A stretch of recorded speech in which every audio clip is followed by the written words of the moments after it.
ตั้งใจเฮียนเด้อบ่ต้องคัดลาย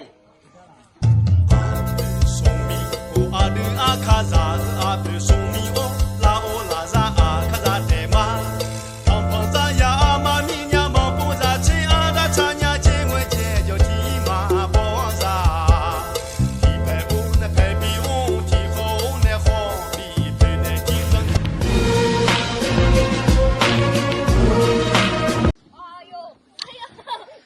สบายดีตอนเช้าในมือวันจันทร์วันที่3 เดือน 2 ปี 2020เนาะพอดีเข้าสุเฮียนเข้าภาคเฮียนที่2แล้วตอนนี้นี่คือไปของหูเฮียนประถมบ้านสินใจนะเดี๋ยวจีไทยให้เบิ่งเนาะจีไทยให้เบิ่งในเวลามอบเครื่องอุปกรณ์การเฮียนเป็นการอุปถัมภ์ด้วยไอพันเกี้ยวนุ่ยจากประเทศไทยตอนนี้พวกเขาสิมาเคารพธงซะก่อนเนาะแล้วหลังจากนั้นเขาสิมอบเครื่องเป็นอย่างต่างๆเนาะมันเป็นการอุปถัมภ์หรือว่าการช่วยเหลือละจากคนไทยเนาะเราต้องค่าโรงเรียนไม่เนี่ยอันนี้เป็นกำลังใจให้แกเด็กๆทุกคนเนาะเพื่อบ่ให้ค่าโรงเรียนแล้วก็ให้ตั้งใจเรียนเนาะอันนี้โบแมนว่า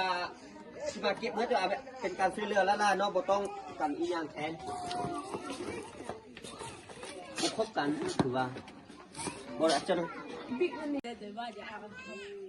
你卖对，你把个布还在那做。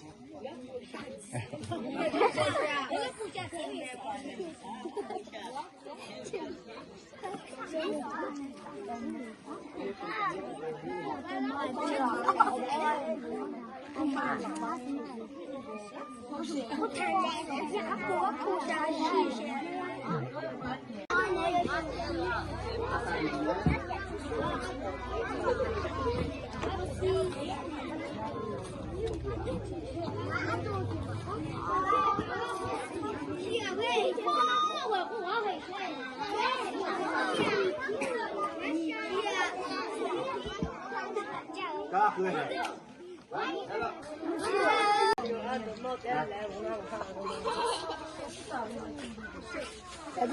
我喜欢跑吃肉木嘛，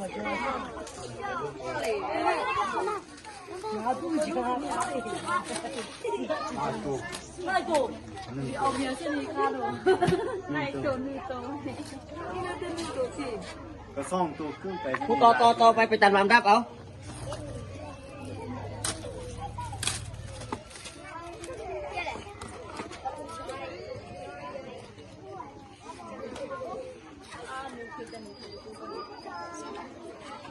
จะไม่พอจริงเลย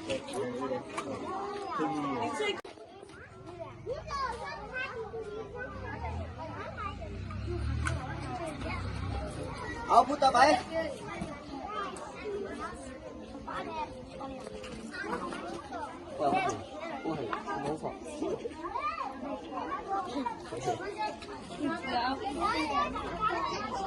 เอาพูดต่อไป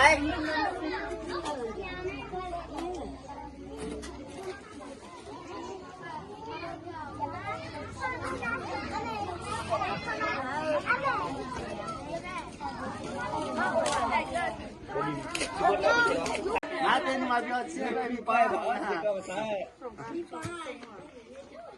จัดไหนมือไม่ตัดเลยเอาไหนพุทธเท่าไรวะน่ะส่งไปส่งหัวนะส่งหัวสงการไม่บังคับอันนึงยังลืมอันนึงแล้วก็ซอยดำอันนึงเย่พร้อมแล้ว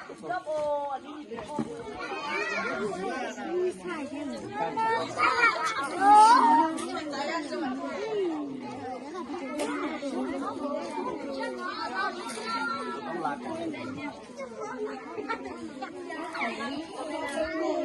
ต้องใช้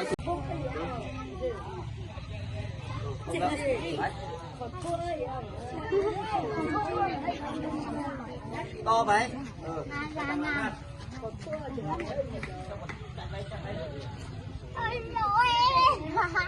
เห็นพูดให้มันเห็นหน้าอันเข้ากล้องไหม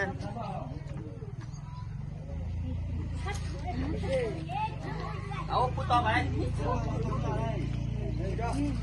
เอาผู้ต่อไปไปไหม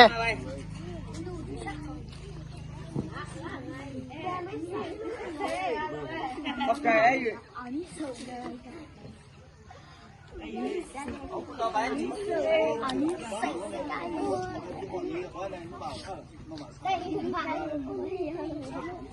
พูดต่อไปเอา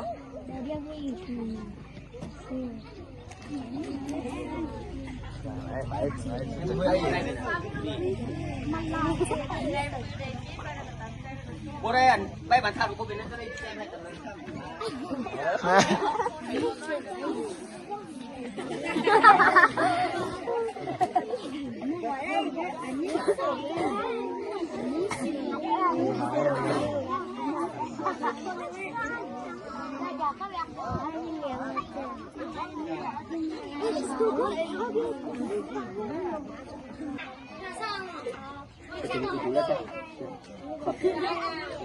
โอเค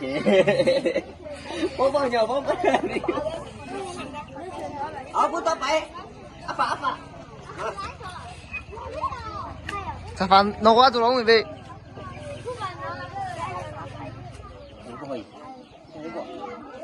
Ok, bắt. Ở phútต่อไปลงลงมานี่เจ็บขี้ไม่ขี้แม่ดูใช่ปะ Si.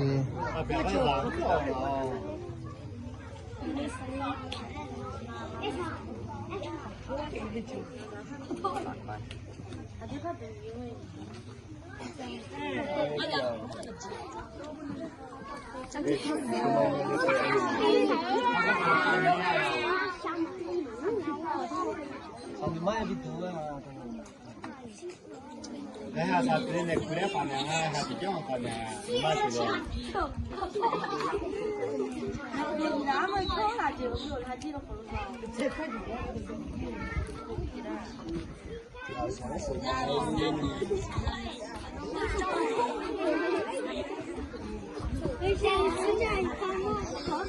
Mana apa đây? รักษาคนไฟคนมันไฟคู่ไฟชูขึ้นมาเข้าไปในห้องเราในคู่คนโน้นคู่นี้แล้วคนเราแล้วเคยมาเลยเด้อเราตั้งแต่เห็นหนังสือแดง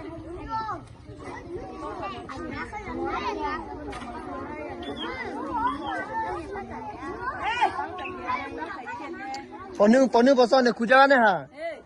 คนนึงก็คือการเล่นคู่ไฟคู่มันนะฮะซาเด้อคนนึงคนสองมันเด้อต้องมาเสียเด้อรู้หนานะคุณว่าหัวน่ะใส่ถุงคู่ไฟคู่มันทักษะคู่ไฟคู่มันนั่นแหละมึงมีในคู่งามเชียวโซเบียจะบอกว่าอะไรจะบอกว่าอะไรเสียแล้วจะให้อยู่ห้องที่ไหนกินแล้วลูกตั้งใจเขียนหนังสือแดง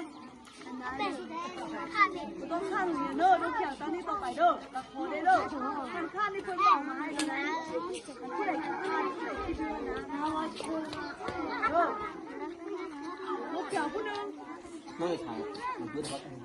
ลูกข้าเด้อตั้งใจเขียนหนังสือแดงเบิ่งผู้ใดเขียนหนังสือ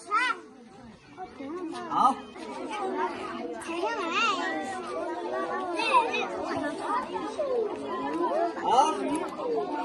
Siapa? Mau pakai ya?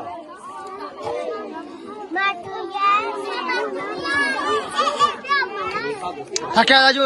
di theoมือจ้ะ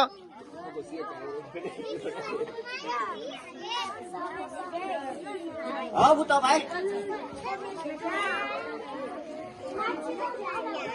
พูดต่อไปมาที่มานี่พวกเขาก็มกเขื่อนสำเร็จแล้วเนาะ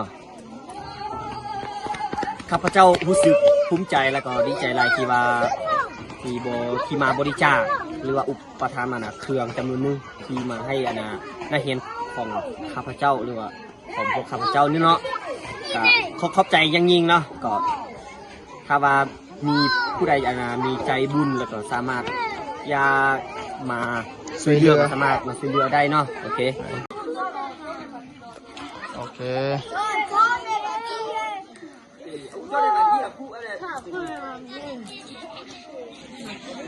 มาบ่